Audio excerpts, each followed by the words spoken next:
receive. LSU, which way do you want to kick? Now, okay, go ahead and put your backs to that goal.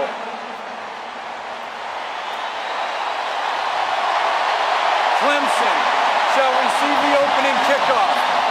Good luck, guys. Let's have a great game. Ed Orgeron wants his defense on the field first to build all this crowd noise and show confidence in that unit against Trevor Lawrence. Maria Taylor with Dabo Sweeney. Maria. Thanks, Chris. Well, Coach, your team's been doubted all season, but you told them they'll have a chance to prove that they are the best. What makes you confident that they'll be able to win this matchup tonight? Well, I mean, we got a good team. I like my guys, so I watch them practice every day. Got a great group of people that love each other. Hoping we got a chance. All right, thanks for your time, Coach. Now we send it over to Tom Rinaldi. Maria, thank you very much. Ed, all it's taken to get here, all it means to you. How do you manage the challenge of the emotion in coaching this team to a win? You know, after the first hit, that all goes out.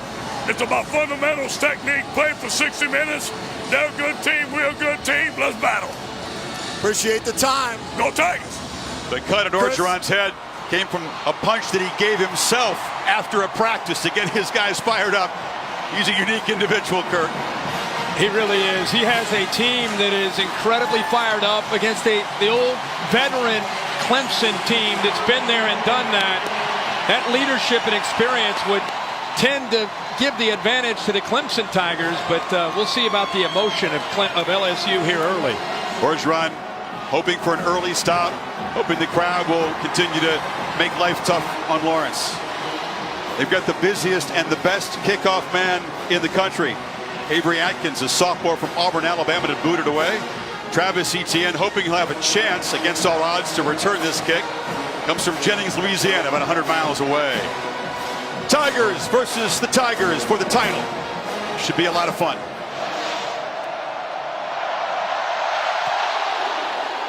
It's a line drive that lands a few yards behind the end zone.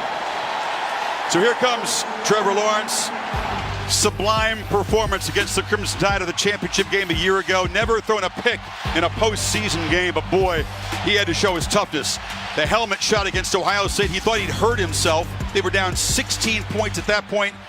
He ran and threw them to victory. Yeah, 16 carries on the night. He had to really, his legs had to be the difference in that game. 25-0 as a starting quarterback. Pressed a little bit early, trying to live up to the hype. Settled down in the second half of the season. He's only thrown one interception in the last 7 games.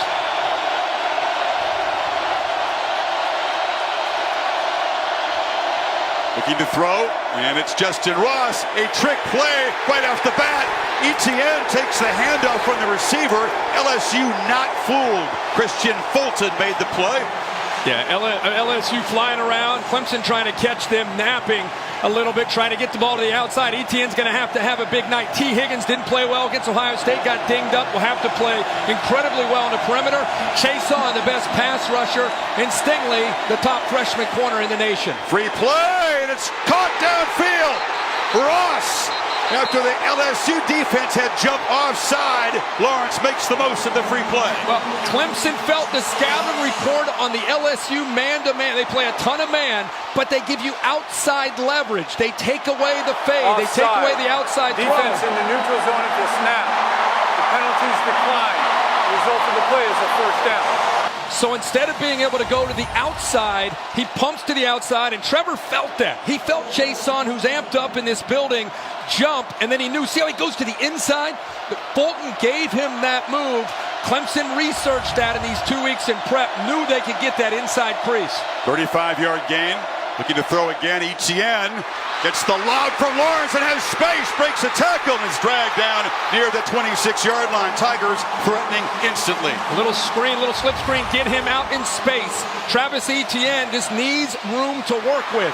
Outstanding, the difference maker in this offense. Nice call, and how about the touch there by Trevor Lawrence going over top of the LSU defense. Throwing again. This is Amari Rodgers, muscled out. Etienne as a receiver was a monster against Ohio State. Those 2 touchdown receptions were huge. Yeah, Ohio State won the line of scrimmage. They couldn't run the ball. They feel they can run him maybe on the edges, but they really think he could be a difference in the pass game like that. Isn't it interesting? LSU, this crowd, this environment, Clemson's answer to that is attack, aggressive, going after LSU, getting them on their heels, taking this crowd out of the game. 4 plays, 4 passes. Lynn J. Dixon is now to the right of Lawrence in the backfield. He's got the football trying to get wide, but the LSU defense sets the edge and knocks him down for a 1-yard loss. Rashard Lawrence on the play. Yeah, Jacoby Stevens, number 3, does a really good job of setting the edge. He didn't necessarily make the tackle, but he got off the block of J.C. Chalk, forced him back to the inside. Dixon back to the inside, where the linebackers led by Queen are able to make the play with that great speed. First 3rd down. Clemson converting at 46% this season. He recognizes pressure right there. Let's see if LSU gets out of that. A dummy called. Grant Delpit tipped his hand, showing pressure from the inside. Looks like he's backing off now. Lake Bucket 2. Here he comes. And they've got Lawrence for a sack back at the 36. Delpit, Kirk it was who got through. Well, I think Clemson felt they had him, and then they backed out of it. He's right here. He kind of sits back, and then he comes a little bit on a delay. I think it's good coverage downfield, nowhere for him to go with the football. So Delpit, even though he's kind of in a safe blitz, eventually gets home. So that forces a long field goal attempt. B.T. Potter is the sophomore from South Carolina. Check it. They're not going to go for what would be a career long.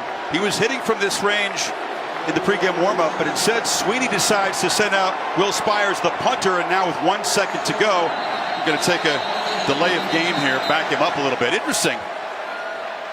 Trying to pin LSU's offense back deep in their first possession. Hey, the way Joe Burrow's executed, I don't blame him. 5-yard penalty. You know, you take a shot at a field goal there, especially early in the game, and if you end up missing it, you're giving Joe Burrow great field position. So 2 chunk plays for Clemson. They threaten, but the big sack by Delpit stalls the opening possession. Spires very good. He's knocked a dozen punts dead inside the 10-yard line. Hits it high with backspin, and the coverage team able to corral it at about the 6-yard line. So pinned back against his goal line. Heisman Trophy winner Joe Burrow takes over. LSU's first possession coming up.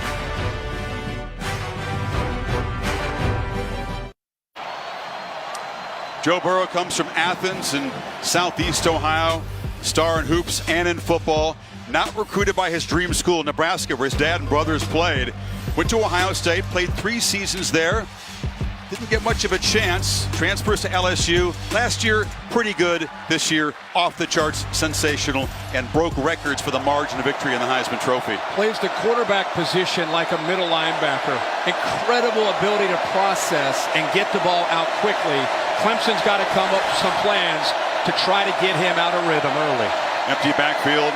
5 playmakers flanking Burrow. And he's going to scramble and stays alive and chucks it downfield, and it's caught at the 43 by the tight end Thaddeus Moss. That's part of Burrow extending plays, but there is a flag down back near the line of scrimmage, so hold on. Yeah, there's got to be a man downfield. Adrian McGee downfield, offense number 73. 5-yard penalty, replay, first down. Yeah, the left guard Adrian McGee, that's a long time in pass protection. And he eventually gets across the line of scrimmage. You'll see him, but how about the job here? This is what makes this guy so good. Burrow, they've got it. Foster's unable to bring him down.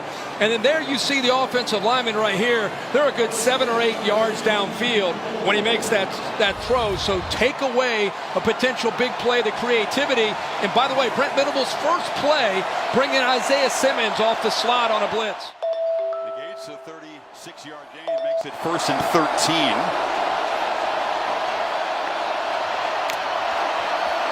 Tigers rush only 3, and short throw is incomplete. That time they were all over Moss with Simmons.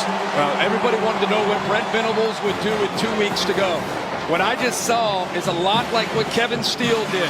3 down linemen, 1 linebacker, 7 defensive backs, a 3-1-7. He's trying to get more athletic ability, more speed on the field. So Nolan Turner, 24, is out there. 14 is also out there. Denzel Johnson, who's not played a ton of ball. But tonight, he's starting against this prolific offense and all these weapons. Mentioned the Auburn game. They gave LSU trouble in the red zone, although the Tigers did gain more than 500 yards against Steele's defense. Edwards-Helaire, they fake it to him on the slant, incomplete. So again, tight coverage, and Jamar Chase couldn't come up with it. 3rd and long. That's a great matchup back into the boundary, and the length of A.J. Terrell, all he's heard about for 2 weeks. I love how physical he gets at the line, gets away maybe with a little bit of a grab there, but I love how Brent Venables is challenging these receivers on the outside, trying to, again, disrupt that timing, try to affect 9 with all these talented receivers. Clemson's defense has been a nightmare for opponents on 3rd down, who convert just 31%. Clemson fans are loud right behind Burrow. From the end zone, gets it out quickly, complete, but in heavy traffic, Justin Jefferson is going nowhere. They've scored opening drive touchdowns in 6 consecutive games, punted only once this season, and that was against Auburn. Well, Brent Venables has a reputation of bringing pressure. This time, that's why he gets the ball out so quickly on 3rd down, but instead he rushes 4, has eyes on the quarterback, quick throw by Burrow, and it allows the rest of that Tigers secondary to rally to the football. 29-year-old lefty punter, Zach Von Rosenberg, to boot it away. Amari Rogers comes up and fields it at the 42.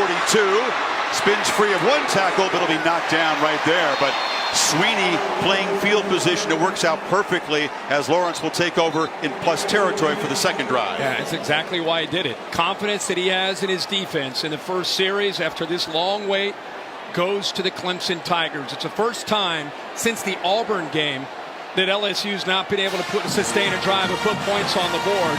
But if put that a little bit to the side, the 3-1-7 that Auburn played with is what Clemson puts on the field defensively in that first drive.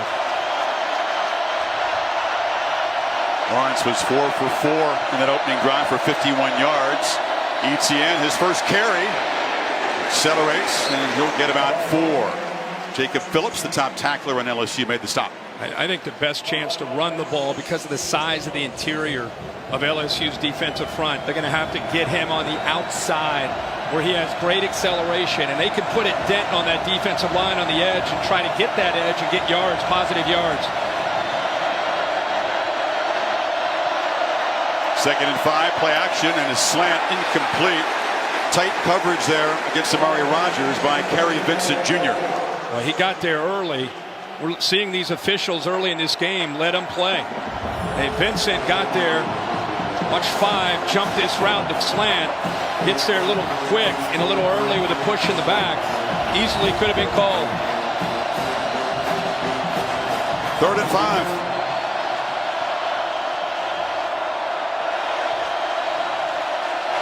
This is where they've got to be able to win, right there at the top with T. Higgins. One-on-one. Lawrence is looking to the right and launches downfield over the shoulder, just a little bit too far for Higgins. Christian Fulton, the stud corner in coverage. Now they went with both their most talented receivers into the boundary. See Justin Ross and T. Higgins. It creates one-on-one. There's that outside leverage, a little pull there, but the ball not really catchable. Outside leverage forces Higgins to the inside, just not able to connect. Pretty good coverage there by LSU. So for the 2nd time in 2 possessions, Clemson gets inside the LSU 40, but stalls, and here's Spires trying to do what he did about 4 minutes ago, which has been LSU deep.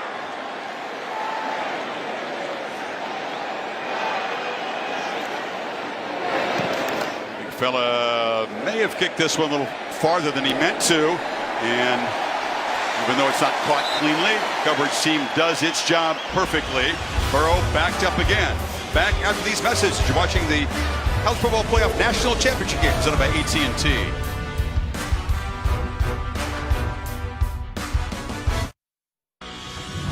The College Football Playoff National Championship game is presented by AT&T and in part by the Ford F-150, built Ford tough. Allstate, reminding you that football season is mayhem. And the Nachos Party Pack from Taco Bell. Each Clemson championship was won as an underdog in the ultimate game, at about 600 miles from here in Clemson. The streets are packed for a watch party. That's a I've crowd. seen their defense get Burrow and come off the field with a 3-and-out. The loss of 1 yard. That drive began at the 7, Kirk. Now they're at the 4. Joe Brady telling us this week, along with Steve Ensminger, that they don't know what defenses are going to do when they play them because they've been so effective and so explosive. Now they've got the book on them. They see that 3-1-7. They're seeing different look, and now they have a feel at least for what Brent Venables wants to do against this offense. Now they make their adjustments. Thaddeus Moss, Randy's son, motioning to the right of the formation. 3 receivers bunched there. And it's Edwards-Helaire who's hit in the backfield. Simmons is all over the place in the early going. But you've got 8 guys up close to the line of scrimmage anticipating a run here, and they guess right. Nobody's there to pick up Isaiah Simmons, who comes off the edge again. And you're right, he's active, Chris. Now Burrow from the end zone. First completion of the night. And he finds Chase, who's a couple yards short of the marker. Kendrick in coverage. Challenging Chase, challenging these receivers. That's their answer. They try to slow them down, not giving them much space at all to work with. Playing with tempo, they get it out quickly, but it's incomplete. Pressure got to Burrow. The throw was inaccurate to Jefferson, and the punt team comes out again. Well, this odd look with 3 down linemen really opens up the playbook for Brent Venables to bring pressure. It's making the offensive line guess where that pressure might come. That's why that opened up like that and freed Isaiah Simmons. Joe Burrow typically in command, setting the protections, understanding where the blitz pressure is, and after the first 2 series right now, he's kind of scratching his head, trying to figure out Venables' scheme. 2 for 5 in the early going. A punt not very good by Von Rosenberg, but it gets a nice bounce. And Clemson will be backed up in their own end to start at about the 32-yard line. Burrow and the Bayou Bengals used to exploding early on offense. Hasn't happened scoreless midway first quarter.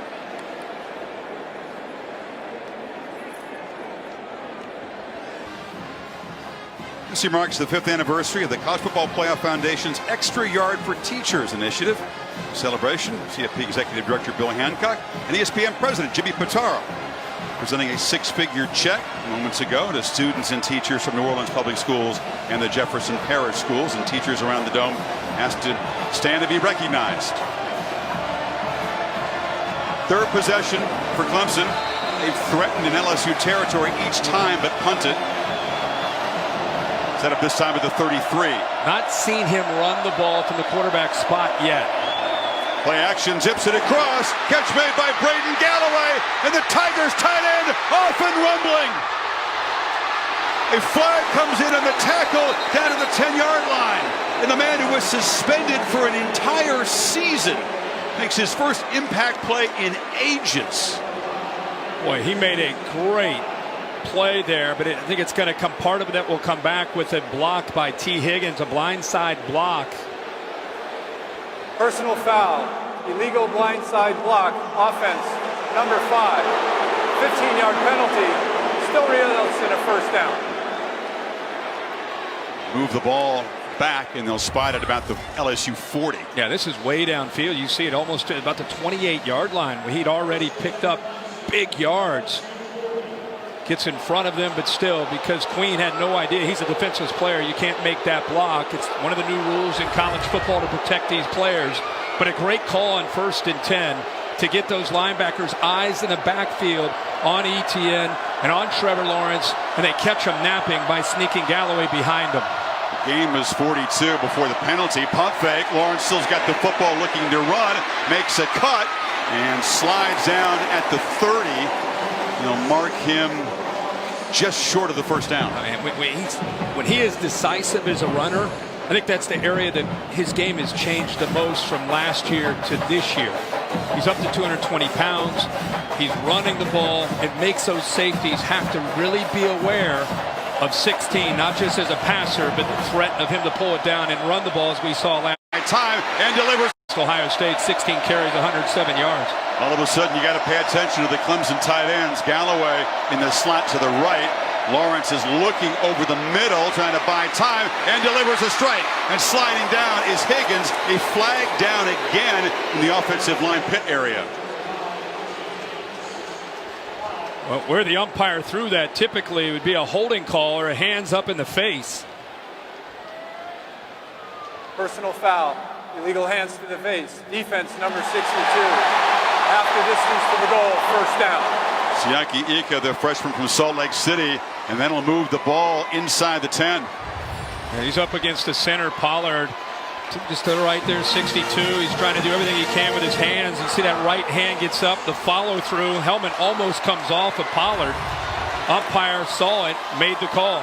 First and goal at the 6. Not only the gain, but then the yards on top of that on the back end. Clemson has been lethal in the red zone this year. Touchdown 75% of the time. In a game like this, every possession down here, you don't want to ever settle for a field goal against Joe Burrow on that offense. They want to score touchdowns. Lawrence motions out. Direct snap to ETN, who makes a cut, accelerates, reaches toward the goal line, is just short. So a wrinkle. They're just coming out unloading everything right now as play callers with Jeff Scott and Tony Elliott. It's interesting to see how quickly he puts his foot in the ground, accelerates, and then the power to almost extend to that goal line. Second down. Lawrence has still got it. He's got a stand-up touchdown, and the Clemson Tigers draw first blood in the Superdome.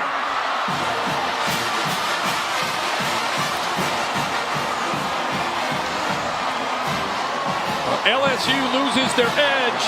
It's an area that they really challenged. Trevor Lawrence is making the right read and giving a good feel in his own read. Stay on that ride, make him commit to ETN, and then pull it out and get to the corner for the touchdown. BT Potter on for the conversion. 5-play, 67 yards to reach the end zone, and LSU is behind for the first time in 25 quarters since late October. Lawrence as a runner again, just like against Ohio State.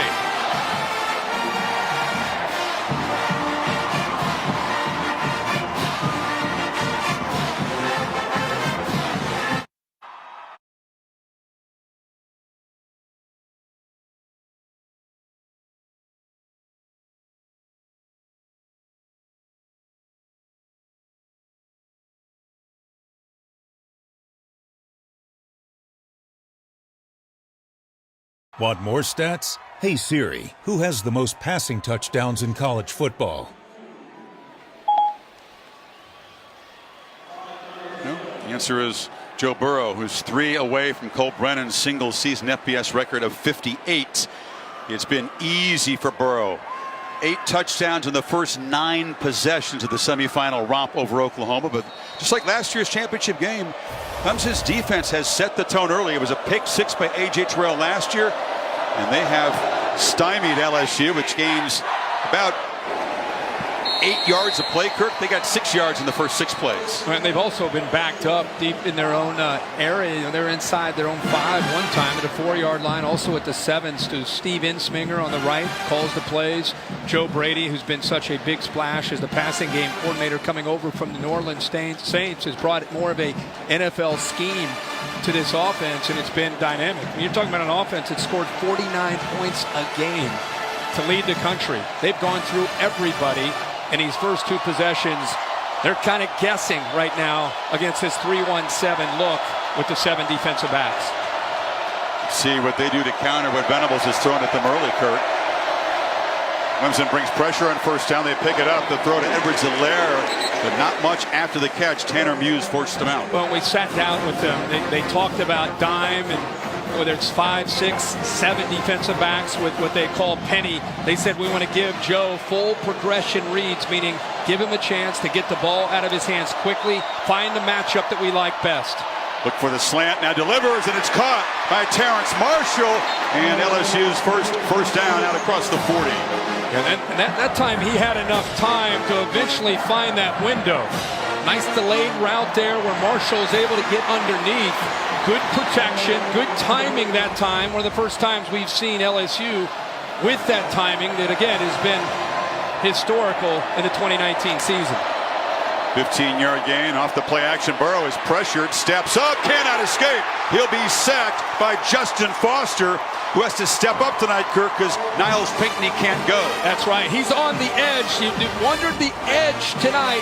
Isaiah Simmons, they've been bringing him quite a bit when they feel that they can get home on passing situations. Here's a 1st and 10. And because Simmons forced him to step up, Foster eventually gets off of his man and gets to Burrow. Pinckney has an ankle, so guys like Darnell Jeffries, Foster will play a bigger role tonight. It is a deep defensive front, though. 2nd and 13.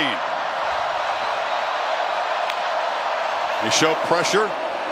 It's picked up. Burrow throws, but again, that's off target. And Burrow looks nothing like he did through the first 14 games so far, does he? Not at all. And as soon as he saw his running back, Clyde Edwards-Helaire, go all the way to the top of the screen, matched up against Isaiah Simmons, that's the matchup that he wants. But first of all, the receiver, the running back here, Edwards-Helaire, doesn't separate from Simmons with that route. And Joe looked very uncomfortable with that delivery. Usually the ball comes out quick, it comes out crisp, tight spiral, accurate. Not the case there. 0 for 2 on 3rd. They need 13 yards here. Tight bunch formation. Play clock at 2. Just get it off. Burrow scrambling, scanning, fires downfield, in and out of the hands of Jamar Chase. Terrell in coverage, and they force another punt. Well, they're giving the feel as if they're bringing pressure here with Skowski. They'll move the freshman around. He actually ends up getting there, Tyler Davis. But he's able to keep this play alive with his athletic ability. Great coverage downfield. They're covering for a long, long time. And there again, the length of A.J. Terrell at 6'1", 190, able to stretch out and knock that ball away. Already the 3rd punt for Von Rosenberg. He only had 3 punts combined in the wins over top 5 teams, Georgia and Oklahoma. This one will roll dead at the 25-yard line, but Lawrence and Clemson takes over up 7. That's coming up Saturday, February 22nd, the biggest heavyweight fight in decades. Deontay Wilder, an Alabama guy, faces the lineal champion Tyson Fury, live from Las Vegas.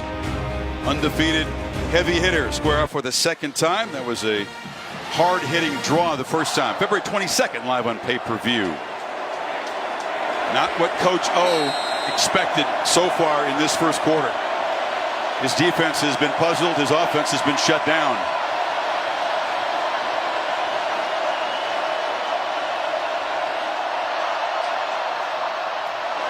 Play action. Lawrence steps up and launches deep. Higgins, and it is broken up. Flags come in. It was Delpit coming late. Fulton on the coverage against Higgins. Well, they're not hesitating when they get single high to try to get that ball back to T. Higgins, one-on-one. Pass interference. Defense, number 1. 15-yard penalty. Automatic first down. It's the 3rd time that they've tried to go vertical to T. Higgins, who has great acceleration, pretty tight coverage, but he's got a step on him. They're going to take that shot. Delpit, who's got great closing speed, comes over, but an easy call there for the officials on the PI. They'll also take the penalty over the big gain. Moves the ball to the 40. ETN in traffic, spins, but cannot escape the tackle there of Fulton. Still a nice first down gain. Good patience there, giving his blockers a chance. J.C. Chalk, the tight end, pulling around along with the left guard, John Simpson. Expected Clemson to use tempo, and they have. There's a high throw over the head of Amari Rodgers, the first time that Trevor has misfired tonight. Yeah, that was a run-pass option where he feels that slot receiver, and if he gets pressure from the man defending him, it was Jacoby Stevens, 3. He didn't get there, but just by coming into his face, he forced him to throw that ball up high.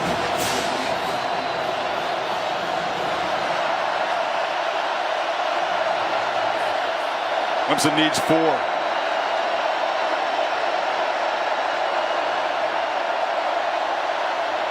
Four-man rush. Lawrence gets it out. Incomplete. Tried to find Ross on a slant. Derek Stingley Jr., the fine true freshman corner, was there. And the LSU Tigers defense gets a stop. How good of a matchup will that be with Ross against Stingley? Both these receivers, Ross or Higgins, with their size going up against Stingley, who's had just an incredible freshman year, 6'1", 190 pounds. Comes from Baton Rouge, was the #1 overall recruit. Targeted a lot, but he is hard to complete passes against. Spires has been great at knocking punts dead inside the 10 and pinning LSU back. Tries to do the same thing.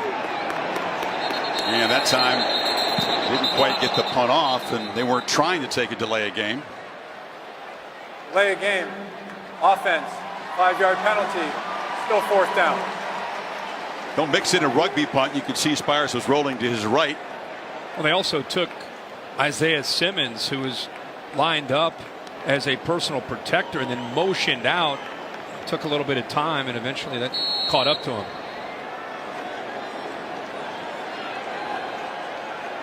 Brief conversation a moment ago between Sweeney and Spires. The 3rd-year punter for Clemson. Nothing tricky. It's a low boot. Stingley on the run. Can he make a man miss? He does make a couple of guys miss. Athletic return as he spins out near the 30-yard line. Well, Taco Bell has brought the best of the regular season to the CFP. Taco Bell Live Más student section, providing free tickets to students from both schools, giving the biggest game back to the biggest fans. Boy, if I'm Joe Burrow, and we've bragged all year about his receivers, his tight end Moss, Hilaire, the running back, how they have such great futures in the NFL. But right now, they're losing the one-on-one battles to that Clemson secondary. And that's a first this year. Late pressure. Burrow gets it out. Moss makes the catch. Not much after the catch as Simmons was all over him. That time he felt that blitz. One of the first times he saw the blitz of K'Von Wallace and Skowski coming from his right, so he knew that he had a void. They just didn't have the numbers there, so at least he's able to get positive yards on 1st and 10.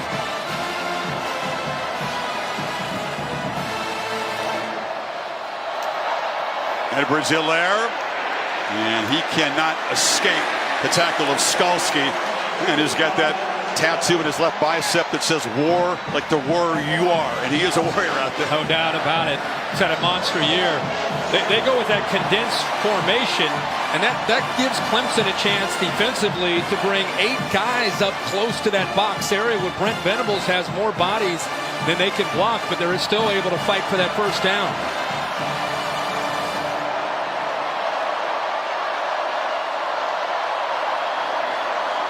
LSU still trying to get that spark, get that momentum going, and create that avalanche that we've seen so often. Edwards-Hilaire just lowers his shoulder. He delivered a blow to Terrell and Motors for a nice 1st down gain. Well, that can spark an offense, a run like that. When you run through a defender and a would-be tackler, the corner Terrell comes up. He's right there with a chance to make that play. But it gives you an idea of the low center of gravity, how physical of a back Clyde Edwards-Hilaire can be. Low center of gravity, a nice way of saying he's very short. Yeah. But very effective. Now Burrow going to launch downfield for Chase. Who's got it? Touchdown, LSU.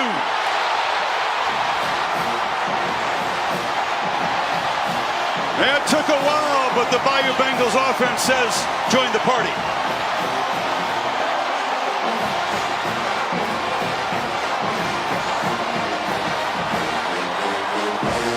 Well, that's the answer from Joe Brady and Steve Ensminger. Win the one-on-one battles outside the numbers. Jamar Chase has done that all year. What great ball skills and vision.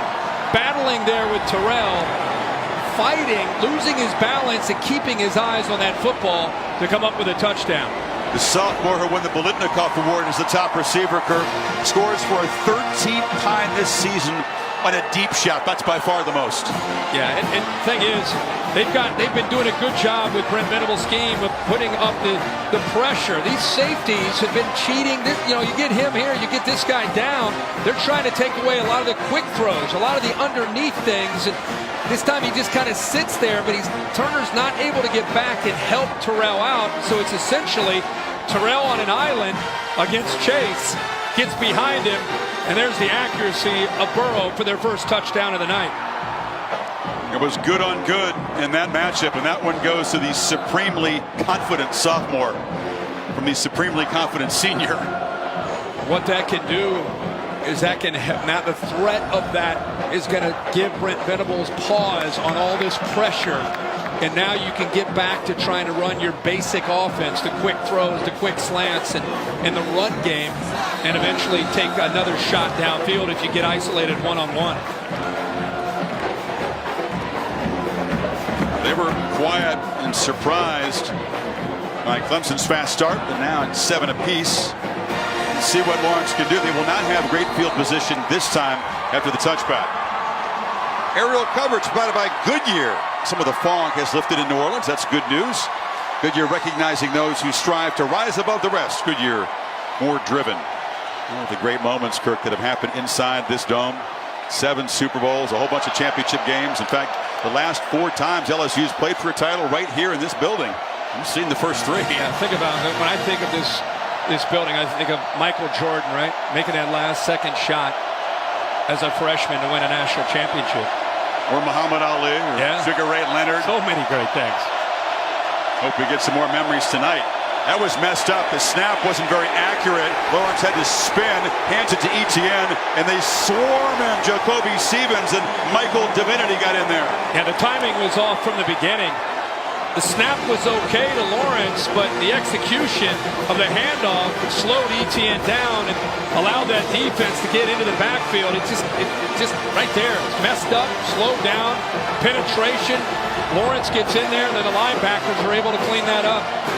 LSU fans certainly sensing a momentum shift. Got Clemson behind the sticks, 2nd and 14. Empty backfield, Etienne rolled out, but Lawrence took a peek and then moves forward. Gets positive yards. It'll set up 3rd and 6.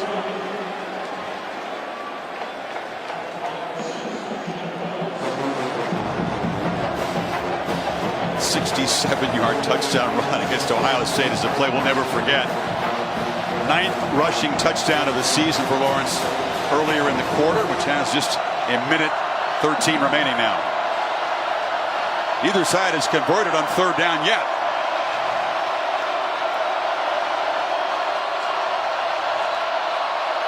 Some confusion on the LSU side as they try to get lined up.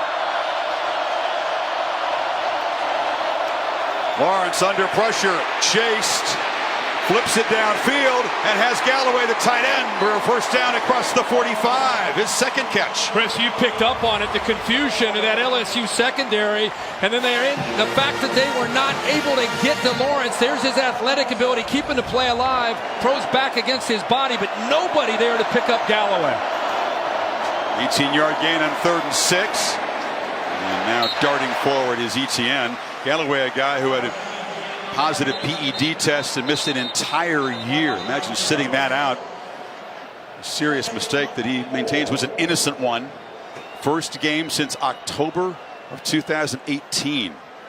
Played last game against the Buckeyes, but didn't do very much at all, and already making an impact in the national championship in his first quarter. It's Jacoby Stevens, the junior safety for LSU, that's down on the field.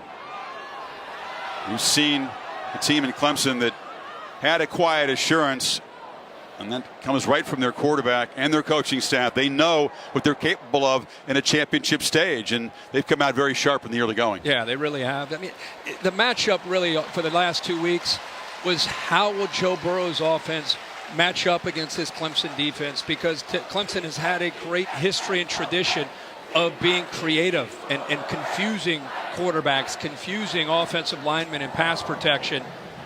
And I think that will continue to be the game within the game to eventually find out who wins his football game. Stevens helped off. Kerry Vincent Jr. is a quality safety. Comes in his position. 2nd and 4. Final 20 seconds of the quarter. Lawrence again running and weaving his way, showing his quick feet and his strength. It's a first down. And that's a quarterback draw. He's trying to maneuver his way and find a crease, which was tough to do, but again, he's got great change of direction for a guy his size at 6'6", to be able to find a way to get that first down. Incredible. But Clemson has controlled the clock and the field position. They struck first. The lightning strike to Jamar Chase ties the game at 7. End of 1 here in New Orleans. Now let's go to Kenny Mayne.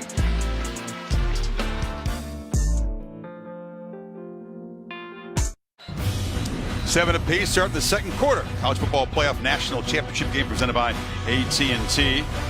Clemson trying to add to its impressive trophy case, trying to go back-to-back 15-0 seasons and win that CFP trophy. Not supposed to be able to do that in the playoff era. Remarkable. Trying to win it for the third time in 4 years. It'd be each time against a 14-0 heavyweight from the Southeastern Conference. Begin the second quarter on the move with the LSU 42. Then Jay Dixon spelling ETN in the backfield. You fake it to Rogers. They pop it to Rogers. It was a pop pass, cleverly done. He gets some speed, gets the corner for about 6. They're going to continue to challenge those edges of the LSU defense. If they're going to try to get pressure, think about just the pass rush. That's a good way to keep them honest, to make them have to respect that aspect, whether you run ETN or you use a jet sweep, in that case with Rogers. 2nd and 5. Lawrence has got it, rolls out, delivers a long throw over the head of Justin Ross. You see the arm strength, but it wasn't accurate. Yeah, it gives him that zone read feel and look for the defense, trying to bait them up, trying to get those linebackers and defensive backs to come up and try to get a one-on-one matchup he can win. And because Stingley was in great position, he tried to go back shoulder to get the ball to Ross where he can maybe have a chance, but obviously the ball sails on him. Good coverage there by the Tigers, by the LSU Tigers. You got to clarify today. I know. 3rd and 5. It's Rogers motioning across. Dixon is the back, and Lawrence is pressured. Flips the ball to Dixon at the last minute. Dangerous play, but it worked out. Caught, but 3 yards short of the marker at the 35. Calebon Chason has had a great last 2 or 3 games. Relentless effort. He actually went to the ground, got back up, and still got this pass rush on Lawrence before he's able to get it out just before his knee touches and get it out to Dixon. But boy, Chason is right now a factor coming off the offense's left side against Carmen. Field goal team is on the field. BT Piner to try this from 52, which would be a career long. He's hit from 51 twice. LSU's field goal team ran on very late. The kick is away, and it is good from distance. As the sophomore delivers a new career long, a 9-play, 40-yard drive, and Clemson back on top. He drove it low and had just enough. Hasn't been a great season for the young kicker, but he delivers on a big stage. 10-7, Tigers in orange.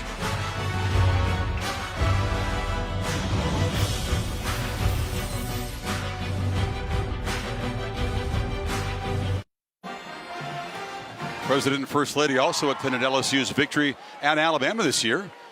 And Congressman Steve Scalise on the right there looks ready for Mardi Gras. He does. Got the beads going. The de facto home team, though, once again behind.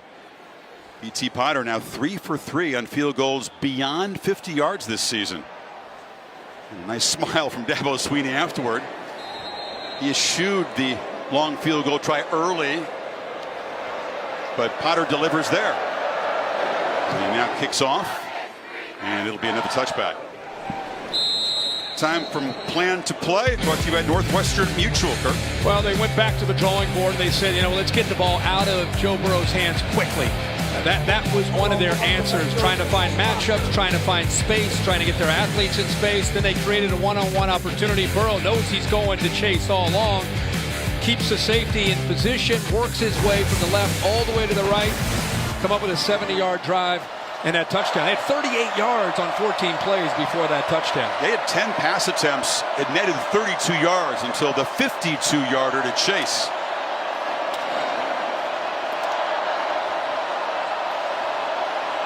Got to hurry. Here comes pressure. Burrow scans and takes off.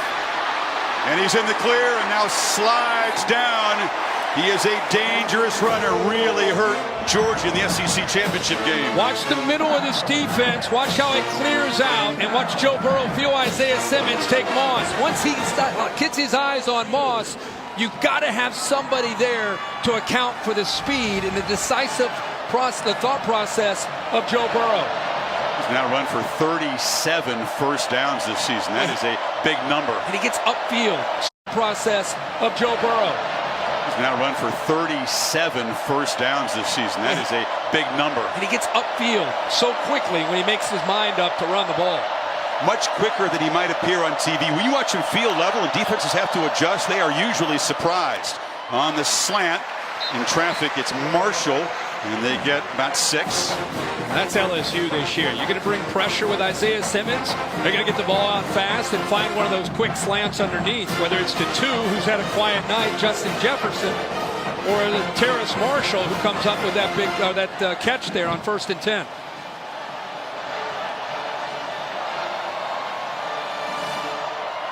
Clemson again in that 3-down lineman look. 1 linebacker, 7 DBs, and Burrow has to force the ball into coverage there. Simmons is all over Thaddeus Moss. They're keen on taking away the tight end tonight. They know that they have to, and they want to put Isaiah Simmons on the tight end because of the size and the natural matchup there. Does a good job working around with his arm. Body doesn't affect Moss for the PI, but he has, again, that great length to be able to get around him and knock it away. Butkus Award winner made it a long time to make an impact play against Ohio State. Finally had the pick. 3rd and 4. Burrow pressured. Chased by Skalski. And has to just throw it away. So again, the linebacker blows the play up. It's 4th down. They're trying to get the ball out to Clyde Edwards-Helaire on a rug. But the pressure up the middle, again, they're able to get home clean. Nobody's there. You go empty. You know you're going to get pressure. But because of the coverage downfield by the safety, Nolan Turner, there's nowhere to go. Even though LSU knew that was coming, they can't get separation on 3rd down. Nowhere to go for Burrow to throw that ball. Talk about a quarterback. It's on the FBS record pace. Almost 78% completions. Just 7 of 14 so far. And this time it's the LSU punt team's job to knock the ball dead deep. Racy McGrath, or McMath, I should say, is their top special teams gunner. He downs the ball at the 4-yard line.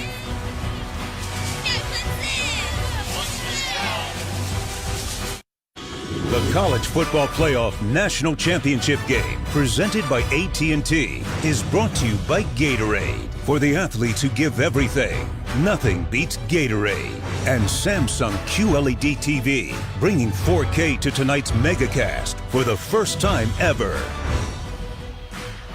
LSU winning championships on home soil, a familiar theme. Odell Beckham Jr., the Honey Badger, lots of legends on both sides here. LSU once beat Clemson in a Sugar Bowl in a perfect season. 7-zip thriller, Kirk. That's right. Patrick Peterson. Halfback pass. Coming up at halftime, CFB 150 celebrated by the 11 greatest players in the history of the sport will be saluted. That'll be a lot of fun. We saw LSU in that first quarter pinned inside their own 10 a couple of times, unable to be very effective, get any traction. Let's see how Trevor Lawrence handles it. Kobe Stevens, the safety, is back in the game. Lawrence on play action from the end zone, fires a long throw. Ross makes the catch. He'll be wrestled down to the 28 by Fulton, but a 1st down. Boy, just a great route by Justin Ross. They're going after Fulton. Inside move to the post, comes to the outside. Fulton never had a chance. Great eyes, great patience that time by Ross. Really sold that inside move to make Fulton bite on it before he cut back outside. He's been tough to beat this year. He's got a 1st-round NFL draft grade, does Fulton. 24-yard gain. And a handoff to Etienne, who bounces it. And scoots and still going. Etienne tight-roping into LSU territory. Delpit finally forced him out.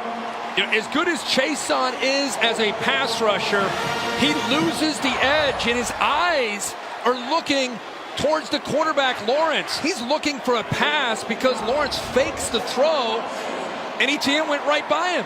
Got 29. He's got it again. ETN would love to match the feat of his little brother Trevor, who scored a touchdown in this building. They lost the 3A state championship game, but Travis has never scored a touchdown in the Dome. Well, he's on his way. It looks like they're having a big night. They are having a hard time setting that edge, and just like that, Clemson inside their own 5, and now plus territory to 36 of LSU. Big chunks of yardage. Linday Dixon on a reverse. It's Higgins. Lawrence throws a block. Higgins is off and running.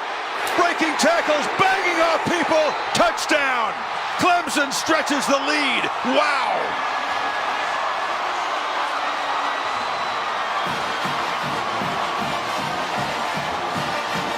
"36 yards. The trickery." You get an aggressive defense. You counter that with the reverse. Look at Carmen leading the way. Look at Justin Ross, 8, with an outstanding block on the freshman Stingley. And then T. Higgins showing some toughness, lowers his shoulder and goes over the other corner, Fulton, to work his way into the end zone. Some physicality from the long, lanky wide receiver at 6'4", 215. AT&T Byline cam shows you the touchdown. He kept his feet in bounds. Hey, Kirk, Clemson backed up. They don't care. Gets to Ohio State. 94 and 99-yard touchdown drives. This one, 96 yards in 4 plays. Just like that game-winning drive was out in the desert. Shows the confidence they have in a quarterback with their play calling when they get pinned back like that. Already 263 total yards. LSU just 117, about half that on the one big play. Yeah, again, LSU is trying to, they've had a hard time being able to stop the edge. And so they're going to fly. Watch this defense fly to stop the potential run. Out of position, Carmen showing some athletic ability, but that block by Justin Ross is just outstanding, and love to see T. Higgins lower his shoulder. Trevor Lawrence kind of helps set that edge. Kind of does his job, just stands in the way of the big defensive lineman.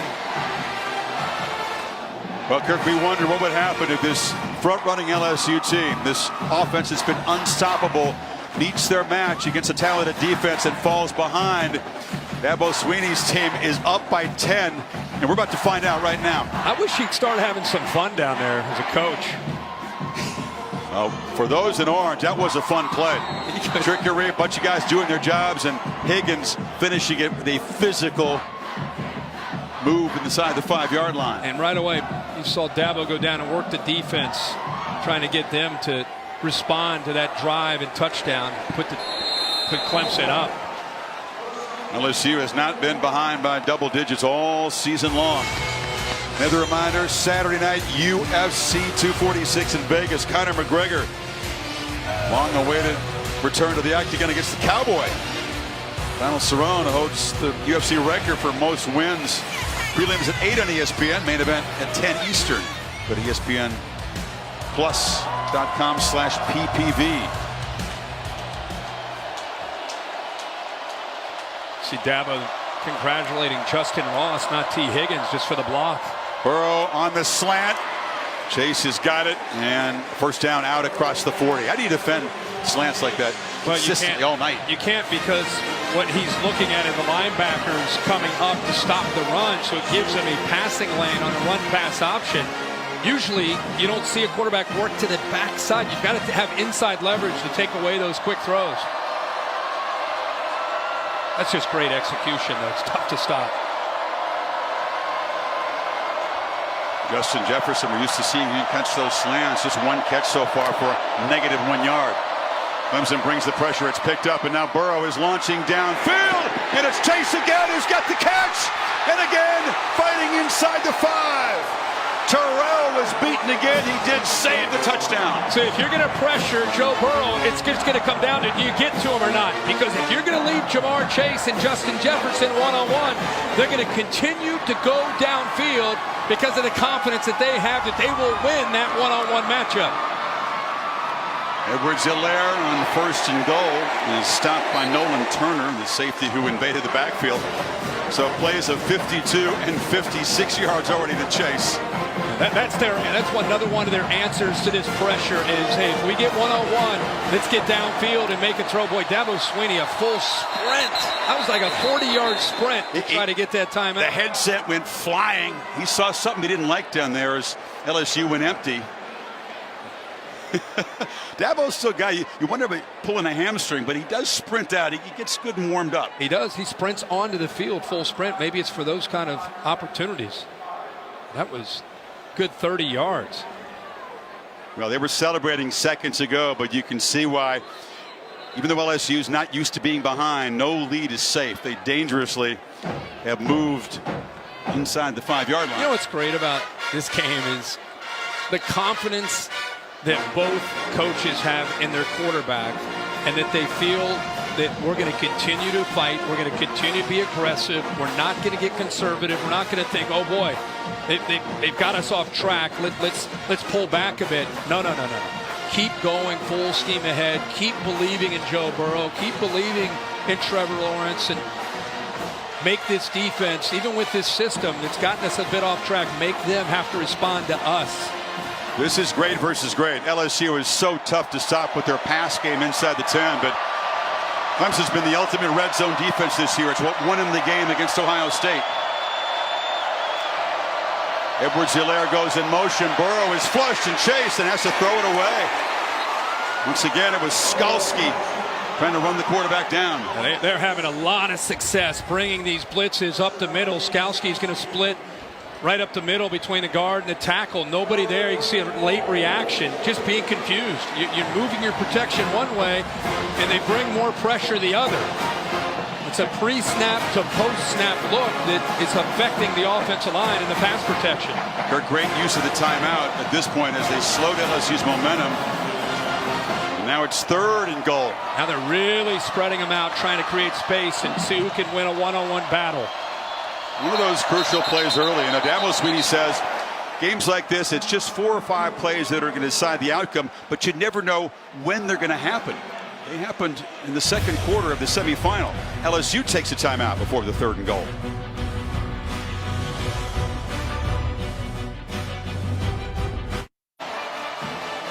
Joe Burrow told us he thought it would be, quote, a fun chess match tonight against Venables and that Clemson defense. Hasn't been as much fun as he thought, Kirk, but now after each side has taken a timeout, 3rd and goal from the 4. And now you're Joe Brady upstairs with Steve Insminger. You're trying to find the matchup. Are you going to Jamar Chase, who's up against Terrell? Are you trying to get it to Justin Jefferson, who's in his slot against Kayvon Wallace?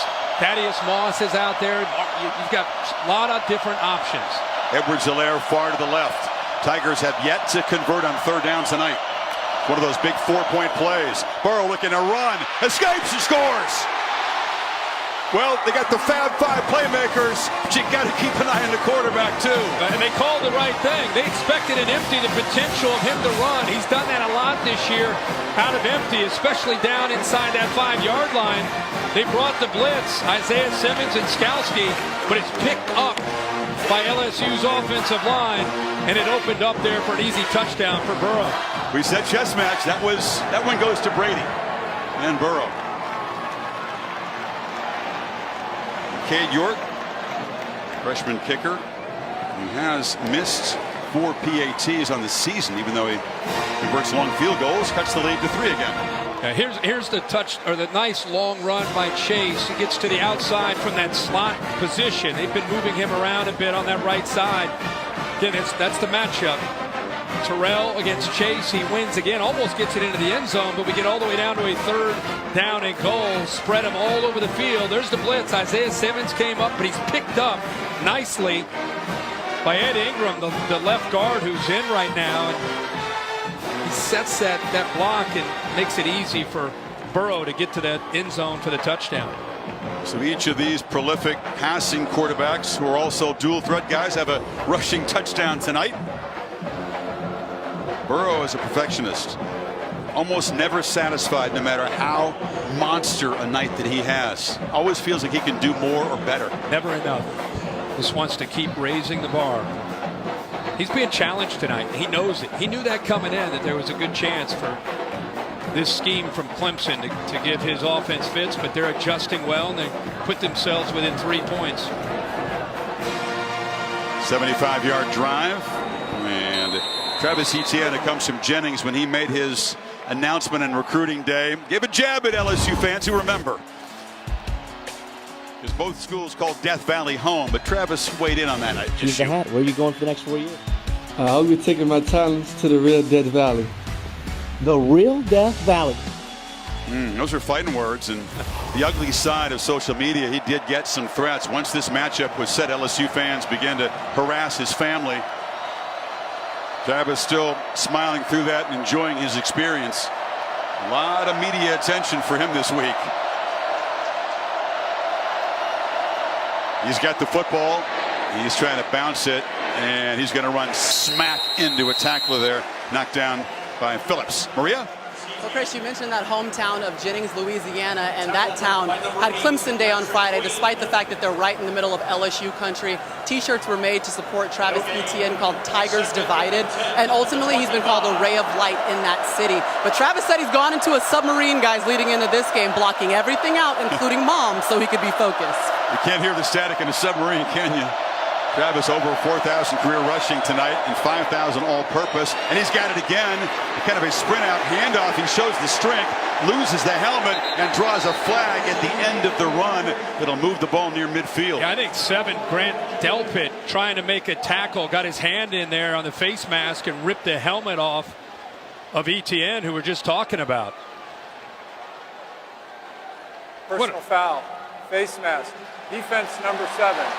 15-yard penalty, automatic first down. Delpit, who struggled at times with injuries this year, won the Thorpe Award. He's had a tough night so far, Chris. He has, and even without the penalty, look at the physicality. I mean, this kid runs hard, leads the nation in yards after contact per carry, and then you get the face mask on the back end of that. They add more 15 yards.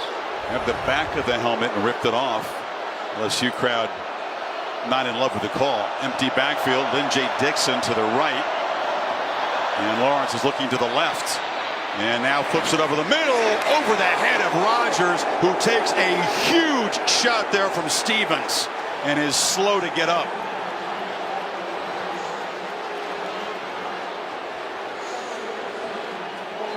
He took a shot right in the back. Stevens, who's sitting back there playing his deep safety spot.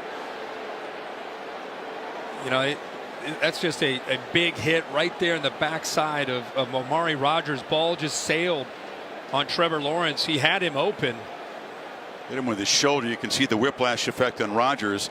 Bill LaMagne is our rules expert in the booth. In his opinion, that's an okay, clean hit. The hit was fine. The timing was fine. He did not go in to the head neck area. Didn't use the crown of his helmet.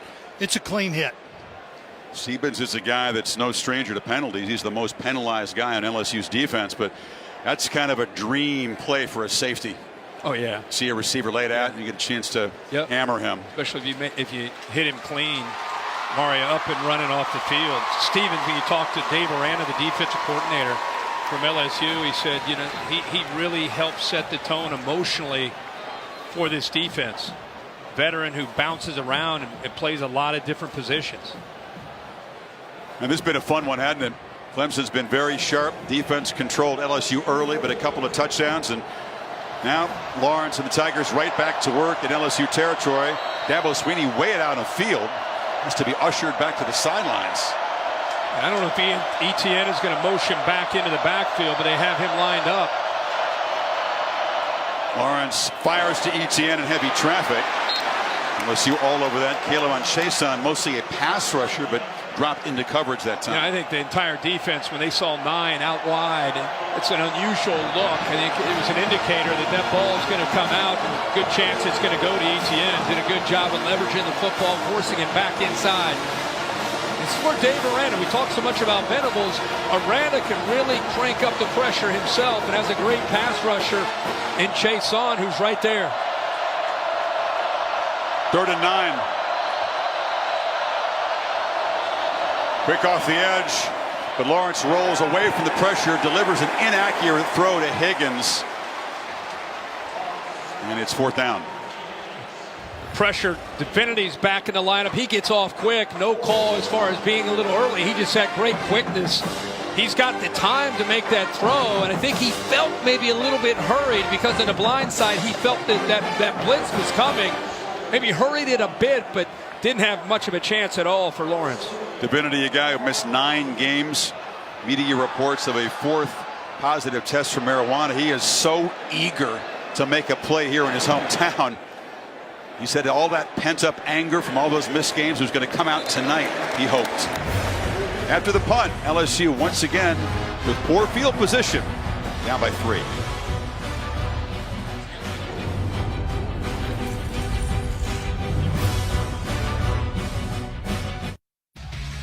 Hope for some mayhem to cap the season. Curtis Wilson and the All-State buses here in New Orleans. What have you selected as tonight's mayhem moments? Well, you go back and look at that semifinal game where Ohio State was up 16, and I think the fact that Lawrence gets knocked out of the game and then comes back, and the way he came back to be able to lead Clemson to that win, 16 carries, 107 yards. I think that was definitely a mayhem moment. Showed a different side of his athletic ability that night and toughness as well. LSU from the 13.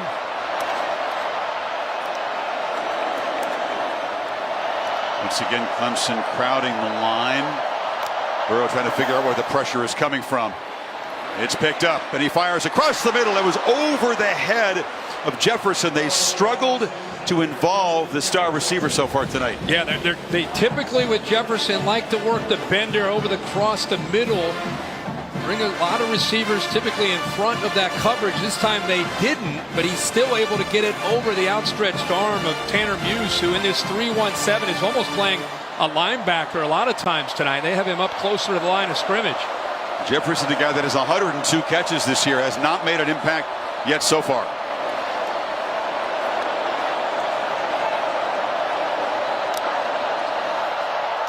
Burrow pressured immediately, flushed, takes off. Chased by Simmons, but he angles for a first down, and there you see the speed of the quarterback. Absolutely, and not only the speed, but the recognition. Where's Isaiah Simmons? Where is he? Where is he? He clears out. He's worried about those underneath throws, those quick slants, so you can't cover the quick slant and also account for the quarterback. So if you stay there with Burrow, he'll make the throw. If you take the pass away, he's going to run it. Burrow surveys and fires. And it's Chase again getting free, dragged down to the 45. Jefferson, I should say, finally makes an impact play.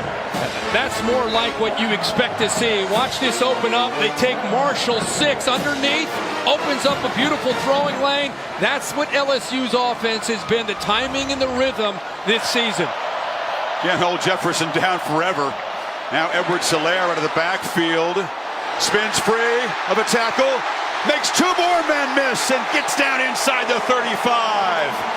Well, let's take a look at that. I thought he stepped out of bounds. What an incredible effort, though, by the talented back who's been doing that much of this season out of the backfield. Such a tough matchup.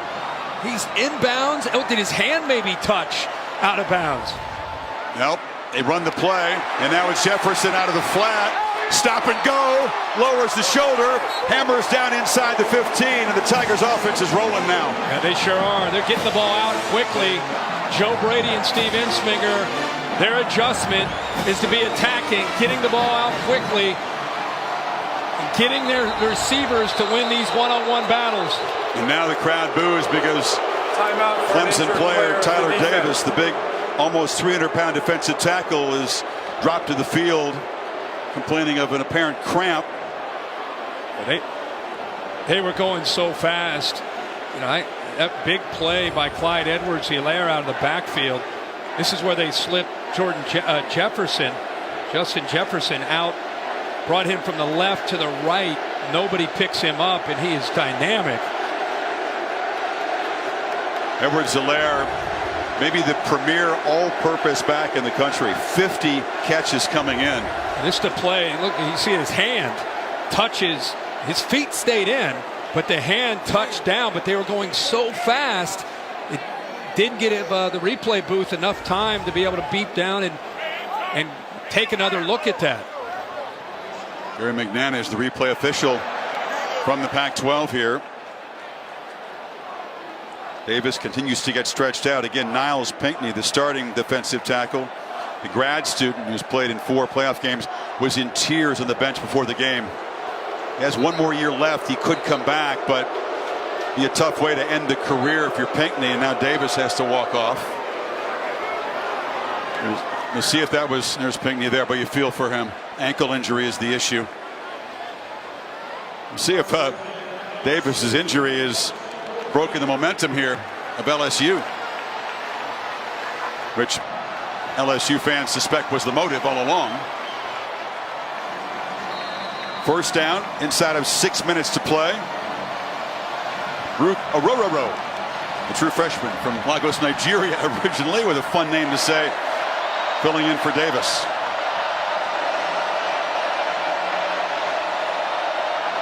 Plenty of time for this pre-snap chess match. Burrow not the only one looking over. Receivers look over. Edwards-Helaire looks over. Everybody on the same page. Burrow from the pocket launches to the end zone. Caught! Touchdown Chase! And LSU takes its first lead tonight.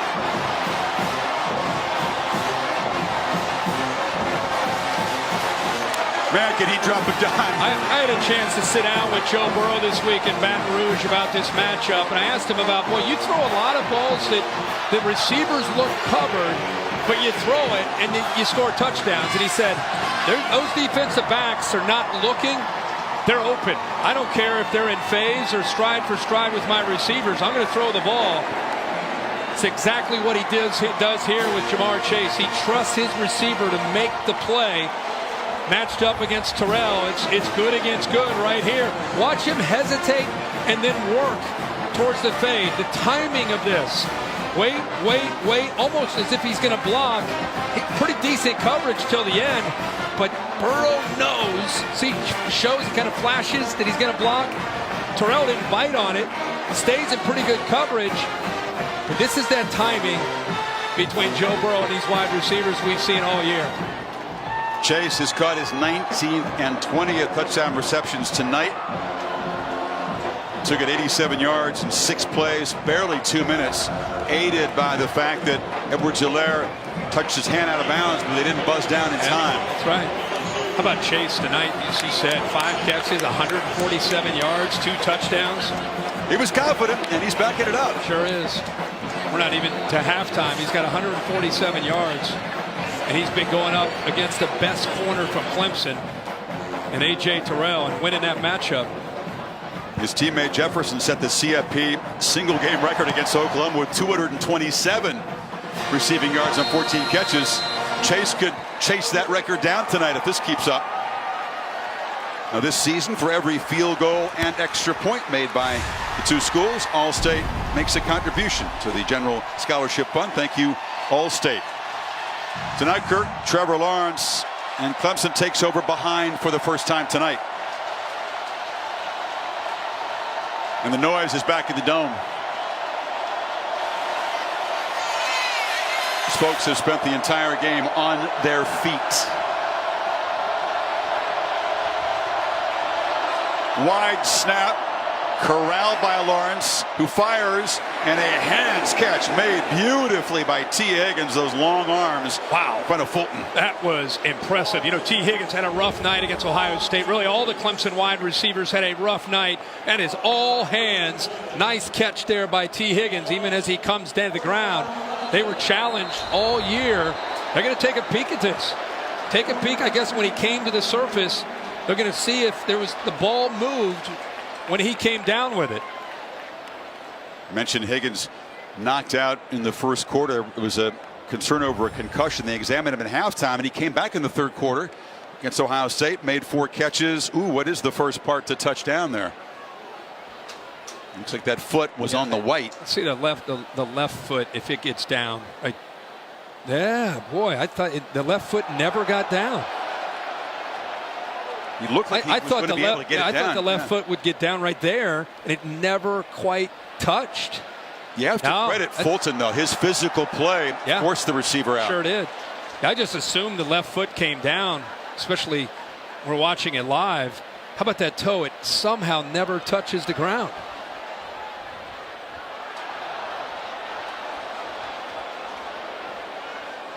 Clemson fans are saying, wait a second, now you buzz down quickly for a replay review?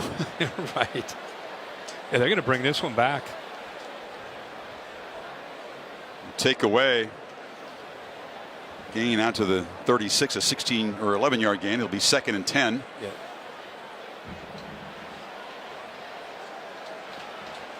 Gary McNana has the final say, but there are two folks in the command center for the Pac-12 back in the Bay Area also weighing in on these replay reviews tonight.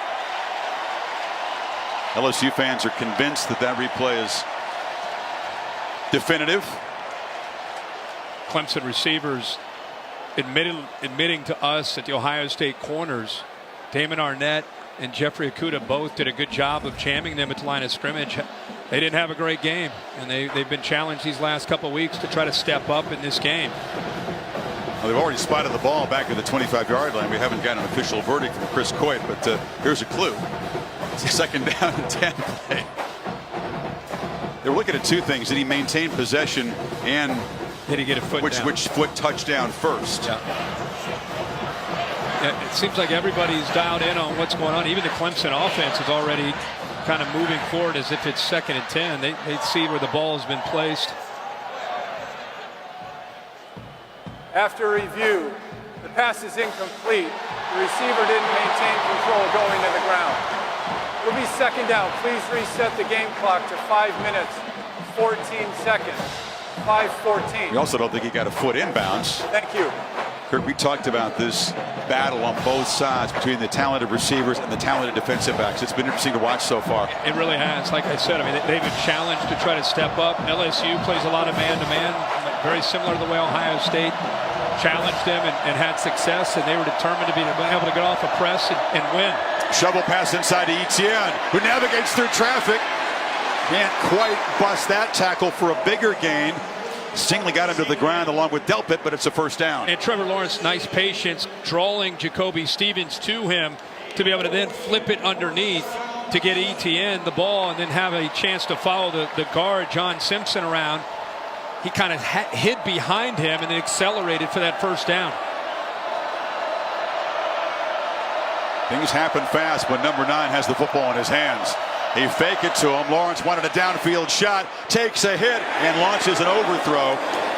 That time Fulton was in coverage right there. No chance for Ross to make a play, and Rashard Lawrence hit the quarterback. Yeah, Lawrence got in. He got off of the block of Simpson, and I really think that Lawrence feels that, and that's what forced him to get rid of that ball, not be able to really follow through, and it affected the accuracy of that throw. Lawrence hit on Lawrence, and now there's a man down deep in the LSU secondary, and it is Delpit who's down on one knee. You talk about the intensity of this game. Emotions can also have a physical effect. We see players cramp up. Man, this has been a very high energy back and forth first half. Everything you kind of would hope for. I mean, there's some challenging aspects of it early. Answers by LSU as the brain trust kind of figured out with Venables and how he was attacking and how to create some one-on-one matchups for Jamar Chase. How about Clemson? They got backed up inside their own 5. They responded, put a touchdown. It's kind of the game that we had hoped to see. You hope it lasts like this all the way for 4 quarters where it's so competitive. We wondered how would LSU respond down by double digits for the first time this season. They responded with a couple of touchdowns, and the offense on solid footing. Nothing's easy for Burrow tonight so far. No. But he's responded. Chase has been the big weapon.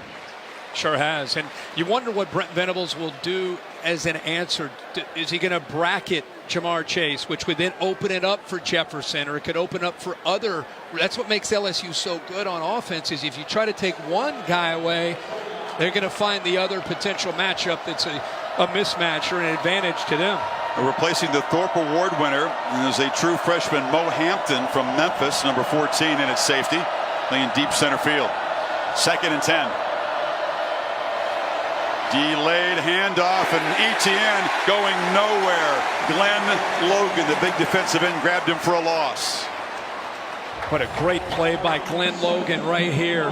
Works around the right guard, Cervinka. Look at that. Look, swim move, great hands. Keep in mind the size, 315 pounds, junior. most consistent, the leader, really one of the great leaders of that defensive line. Not known for quickness in the interior of that defense, but there, Logan really showed it. They take the big bodies out. The 360-pounder Shelvin goes to the sidelines. You got just one true defensive lineman in there, along with the pass rusher, Chason. On third down, Lawrence rolls away from pressure, and it's incomplete. A high throw intended for Higgins, very well defended by Vincent Jr. And that was a high throw, but a catchable ball that Higgins can make. I mean, this is a long throw. Good coverage, size advantage with Higgins. That's why Lawrence put it up high, where the 6'4" T. Higgins can go up and over Vincent, who's 5'10", but tight coverage. LSU with that tackle for loss in that possession, messing up the Clemson drive, and now 3:49 before halftime. LSU is going to get the football back with a 4-point lead. It's a deep punt by Spires. Zingley just lets it bounce, and that punt team has been busy and effective for the Tigers tonight. Once again, LSU backed up inside the 5. And we've been marveling at Jamar Chase all year. The Biletnikoff winner, the timing, the execution with Joe Burrow. Slow start for this offense, but an adjustment just to get him isolated the way it has been all year. And it's been against Terrell. A.J. Terrell, the top corner, number 8. He's got great length, great athletic ability, but the last few series unable to stay up with number 1 from LSU. See if Brent Venables will make adjustments to try to slow him down by trying to get a safety over top to help out. Tremendous punt, Kirk, by Spires, 58 yards. And LSU for the third time begins inside its own 10. Edwards-Hilaire's got the football, evades a tackle, off and running. Barreling out toward the 30. Man, is he fun to watch. He sure is. And you better have your head up and a chance. You better have your head up and you better wrap up. Look at this move right there on A.J. Terrell, the corner who's trying to set that edge. Look at his suddenness, the quickness, the lateral quickness, the jump cut there by Edwards-Hilaire. He gets upfield and picks up positive yards there on 1st and 10.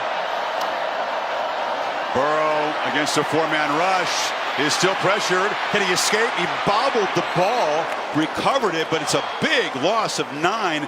Tyler Davis, the freshman, got in there. There's a miscommunication there with Joe Burrow and his receivers. So often in this system, you need to read the same coverage. You need to see exactly the same thing. And that time, Burrow wanted to go deep to his right. But Clyde Edwards-Hilaire, who lined up out there, was matched up, and he did not run the deep route. Burrow was surprised, had just ate it. So surprised he bobbled the ball. Yeah. Second sack for Clemson on 2nd and 19. Burrow against a twisting pass rush. Inaccurate throw for Marshall. 3rd and a mile. Sometimes you don't even have to bring pressure. You don't have to blitz Skowski. You don't have to bring backers or safeties. You just use that twist to be able to try to affect the eyes and try to affect that offensive line's communication. Now, because of that sack on 1st and 10, look at this, 3rd and 19. Good luck against the Venables defense. Yeah. Do they bring pressure? And where is it going to come from? Skowski's had a lot of success on 3rd downs, getting home.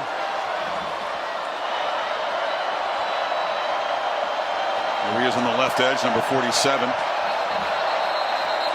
Oh, there were 11 Clemson Tiger defenders close to the line on 3rd and 19, so they call a timeout. Chess match. And then eight guys within the box, all capable of blitzing. And you're looking at Joe Burrow, and he's looking at that defense, and he's trying to set that protection. And it's a little bit of a guessing game on trying to figure out where that pressure might come from. And then again, they could show it and then just bail and get out of it. And Nick Saban said in the pregame, he thought the key, which defense could affect the opposing quarterback the most. Both defenses have been successful. Nick will join Reese and Desmond. The Mercedes-Benz halftime report just 2:29 away. I think that was the key for everybody really coming in, is what can you do to slow down? You're looking at a quarterback in Joe Burrow, who's more than likely going to be the first pick overall this year, and Trevor Lawrence, who's going to be the first pick next year. Somebody better slow these guys down, right? Saban, of course, who won a championship in this building for LSU and against LSU and Alabama. Joe went over, put the headset on, probably talked to Joe Brady to get a feel here on 3rd down. Won't see that often in a timeout, too. No. It's only a 3-man rush, and Burrow launches downfield, and Marshall has interfered, and that's going to give LSU a first down. Darian Kendrick was beaten and got there very early. Remember we talked about how they're going to show potentially pressure, and then they could come out of it. Simmons, Muse, they look like they're showing it, and then they get out of it at the end. They rush 3 and just drop 8. He's got 8 guys in coverage. Burrow still challenges them with a ball that's underthrown, and that's really what forced Kendrick to run into Marshall. Man, Kirk, there are a few things that sting a defense more than a pass interference penalty on 3rd and 19. On an underthrown ball with 8 in coverage. So the automatic first down moves the ball to the 36. LSU with 1 timeout remaining, and Venable says, dadgummit, we were almost off the field against these guys. Now LSU, which will get the ball to start the second half, has a chance to add to the lead before the break.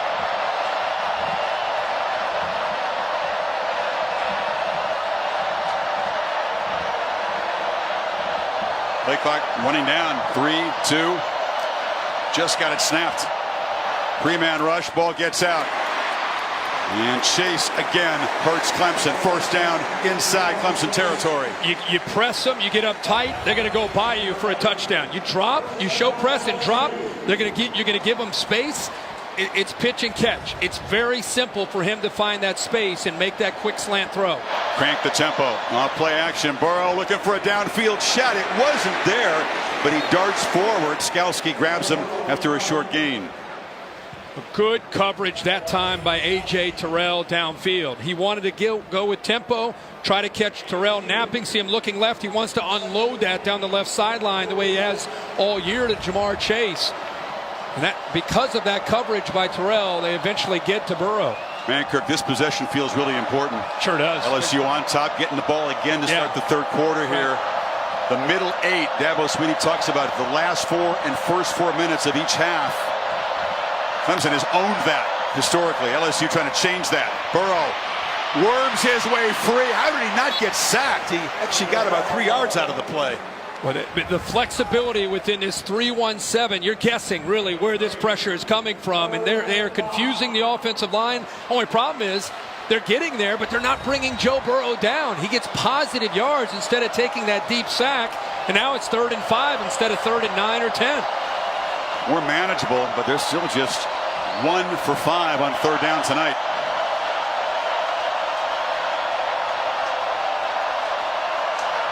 Chase, slot to the right. Here comes the pressure. Burrow flips it out, and it is Chase making a catch, banging off a tackler for Jefferson. It's a first down again. So Justin Jefferson has begun to get involved now. Well, as soon as he saw that Jefferson has a chance out here against Skalski, he wants that matchup right there. It's exactly what he found. He's able to make that throw. Across the middle, pass incomplete. Skalski was in coverage, tipped it, trying to find Marshall. Skalski is a great linebacker, a leader, inspires his defense, helps set the tone. Having a big night tonight. They've been bringing him a lot on pressure, but when he's underneath in coverage, if there's space, that's what Burrow wants to try to exploit. 28 seconds. LSU still with the timeout. On 2nd and 10, Burrow does not want to take a sack at this position of the field. Just flips it way out of bounds. 3rd down now. And the 1 timeout with 21 seconds. This is not an offense that typically thinks, oh, let's settle for a field goal. Let's get it in the middle of the field. Until they have to settle for a field goal, they are attacking. That's been their trademark all year with this new offense that Steve Ensminger and Joe Brady have called. Don't be surprised, even on 3rd down, if they try to find a matchup and take a shot. If they settle for a field goal attempt, it would be from 52, which would equal the long of freshman Cade York. Play clock at 3.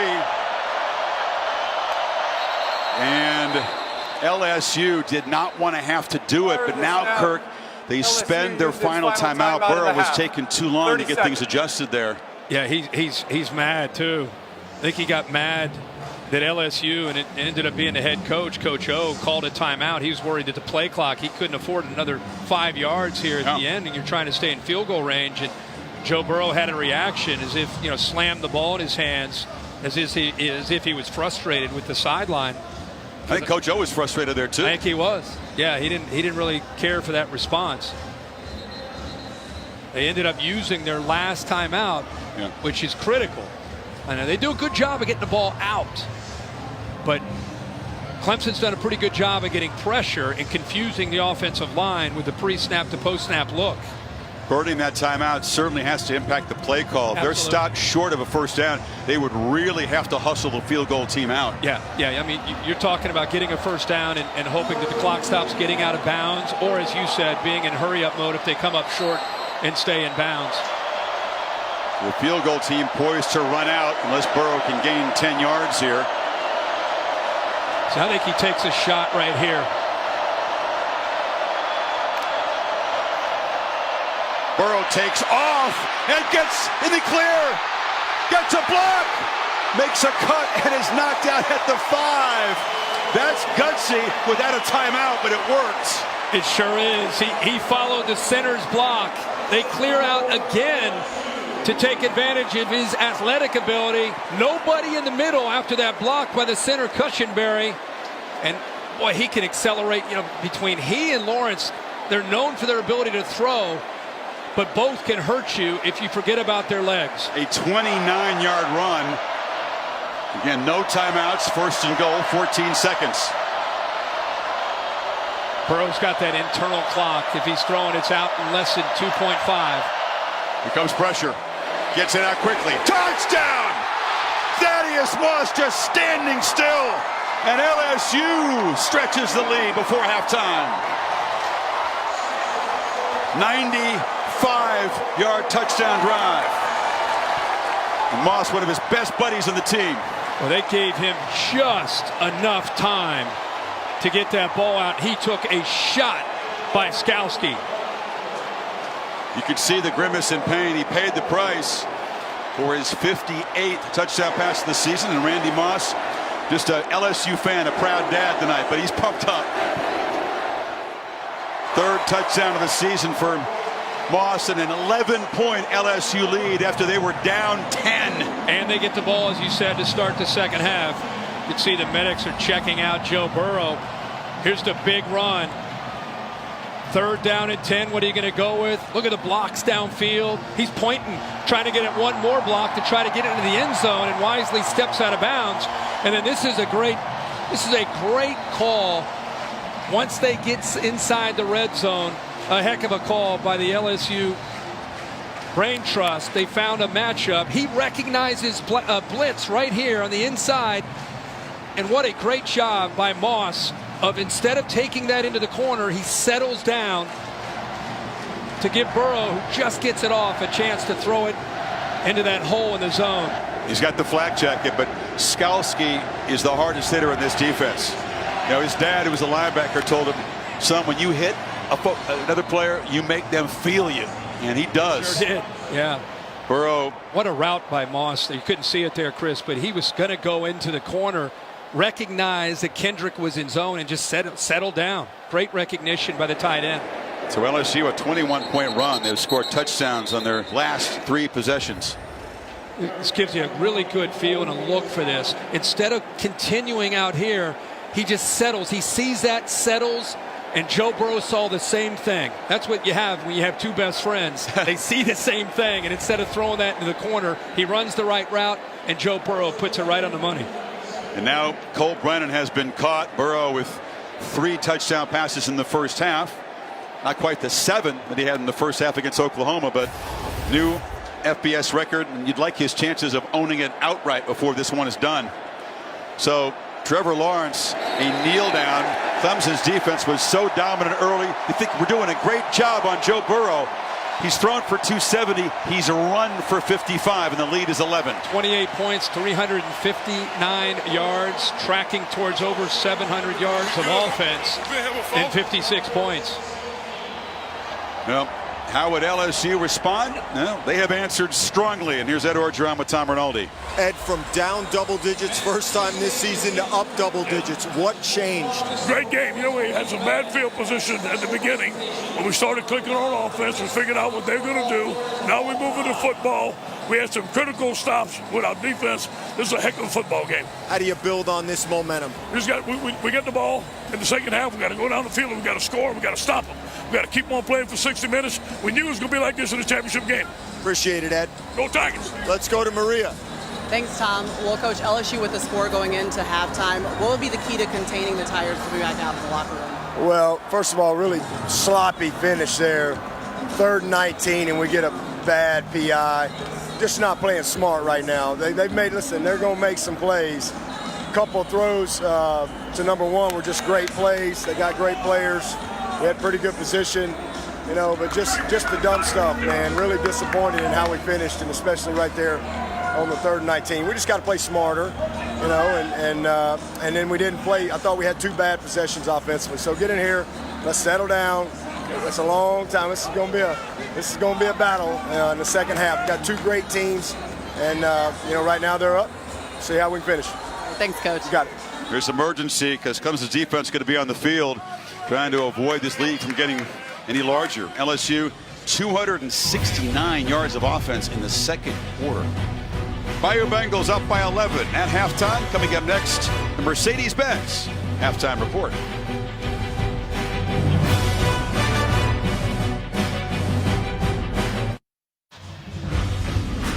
Set for the second half. LSU in a 21-zip run up by 11.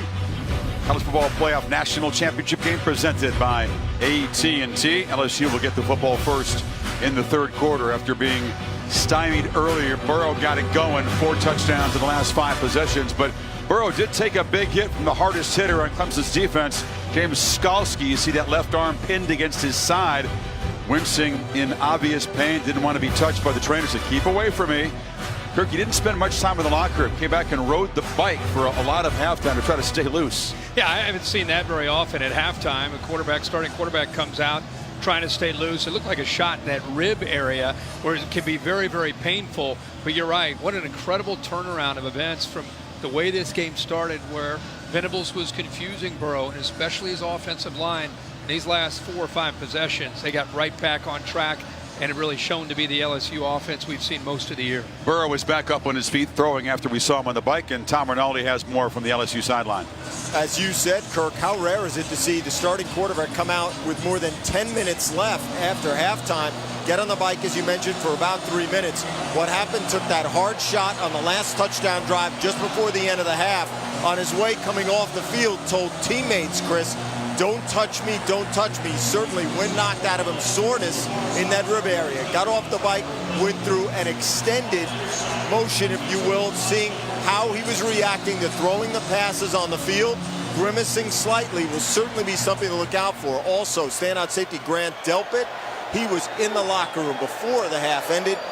Hamstring on the left. We'll have to see how that holds up. All right, thank you, Tom. LSU, the Capital One rewarding performance. More yards against Clemson in the second quarter than they give up in a game, Kirk. Yeah, exactly. Boy, a great job of seeing his decision-making and ability to make throws to these gifted receivers. Big thing in that first half with the adjustment, getting him out in the empty where he could throw, where he could run the football. Incredible accuracy downfield where Jamar Chase has been winning one-on-one. And then the ability to see that and the toughness that Tom just alluded to take that hit after he made that great throw for a touchdown. Burrow looking to throw in the first play, launches for Moss, but it's over his head. See the way they started, if you're just tuning in, look at those first 3 drives. Just could not get anything going. And Coach O referenced this with Tom Rinaldi. They're pinned back inside their own 10-yard line in the first few drives, but Brent Venables put a package together to confuse them. And boy, have they settled in, made in-game adjustments, and given Burrow and his receivers a chance to make a lot of plays. Jefferson got off to a slow start, but he's gotten into the act. 4 catches. Got Chase in the backfield. The wrinkle they've been showing the last couple of games. Yeah. He flares out. Whether you fire to the other side, and the catch is made by Moss. He'll be a few yards short of a first down. You know, you might ask, why would they move Clyde Edwards-Helaire, who's such an effective running back, out as a wide receiver and move the top receiver into the backfield? And again, it's all about giving a different look, creating some potential confusion, and eventually creating a matchup maybe with Jamar Chase against a linebacker one-on-one coming out of the backfield. Right away, a big play in the third quarter as Clemson tries to get off the field and prevent Burrow from stretching this double-digit lead. Showing a lot of pressure. That's when Burrow looks over, gets confirmation, adjusts some of the receivers. 3 are bunched to the right. Here comes the blitz. Burrow is going to be swarmed. They didn't pick it up, but he didn't make a quick enough decision. And that's a big sack for Clemson. Logan Rudolph and Skalski. Yeah, Cushenberry, the center, has a tough decision to make because he's got Tyler Davis matched up against him here, and then you got Skalski coming there. He can't take both. A guard's not there to help him. He's got to let one of them go, and eventually they actually both get to Joe Burrow there on that third down. Clemson now with 45 sacks on the season. 5 straight years of 40-plus sacks. They got 3 tonight. And there's a flag, and the punt is bounding down to the 10-yard line, but they interfered with the returner. It'll improve Clemson's field position. You can't really overstate how crucial that was to stop the bleeding if you're Venables in the Clemson defense. The opportunity to catch a kick, kicking team number 13. 15-yard penalty from the spot of the foul. I mean, they believe in their comeback abilities. Oh, yeah. You go down 18, it's something else. Maria? Well, Chris, Dabo Swinney saying coming out of the locker room, his message was simple to his team, that we've been here before. Remember, it was just a game ago that they were down by 16 against Ohio State. He reminded them that it's a 60-minute game, so just continue to play and make the plays that are your job. And that's the plan Clemson has coming out of the locker room, guys. Well, thank you, Maria. That's a costly penalty on Jontre Kirkland, the backup receiver on special teams, because Lawrence takes over exactly at midfield. And Etienne tries the left side with only about a 2-yard gain. You know, Clemson typically makes great adjustments at halftime. In fact, if you look at the last 3 playoff games that Clemson has played in, they've only allowed the 7 points. They have more sacks than they've given up points in those 3 games. So, you know, their defense can keep them in this game. It's exactly